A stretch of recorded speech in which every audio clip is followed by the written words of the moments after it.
Граф Федорович, вот вы заговорили о ЦУРе, да, и который считывает все настроения населения в соцсетях. Вот вообще вы как относитесь к соцсетям и, в частности, к критике, в том числе в свой адрес? Значит, даже не знаю, что перечислено. Значит, критики в свой адрес. Знаете, как нормально отношусь. Я же, знаете, обидно бывает иногда? Вот я отвечу сперва. Вот, почему нормально? Потому что я выбрал эту работу. Моя работа предполагает публичность.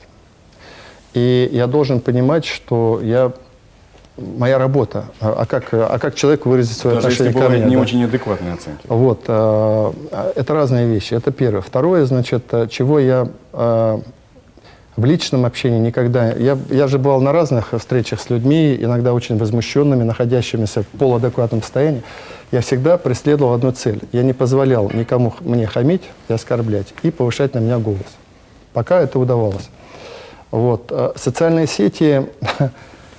Получилось так, что бы ты там ни делал, значит, там поле возможностей для оскорбления открыто очень широко.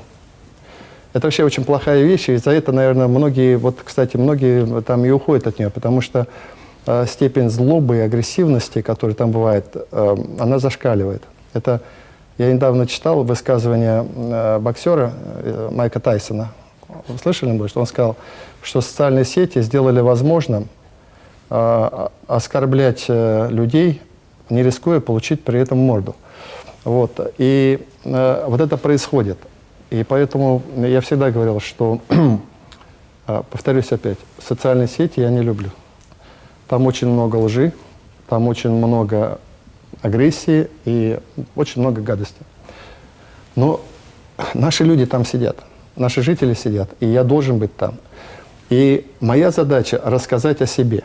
Рассказать не обо мне, какой там я Ради Хабиров, рассказать как глава республики, чем я занимаюсь.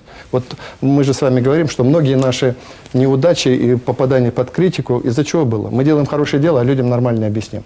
Так вот, одно из лучших мест как раз для того, чтобы объяснить, это социальные сети. Там рассказывать, потому что как бы то ни было, ты сразу попадаешь.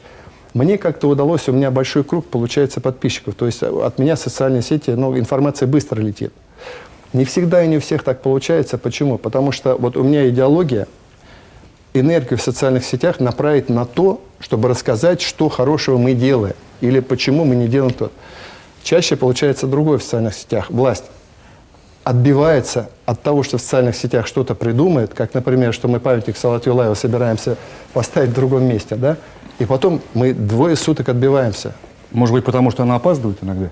Может, потому что я же говорю, что надо быть адекватным в быстроте этого времени. Поэтому здесь вот такая история. Но в то же время, подчеркиваю, как определенный инструмент, кто-то думает, что он манипулирует, а на самом деле я манипулирую. Как определенный инструмент для того, чтобы довести эту историю, он вполне качественный.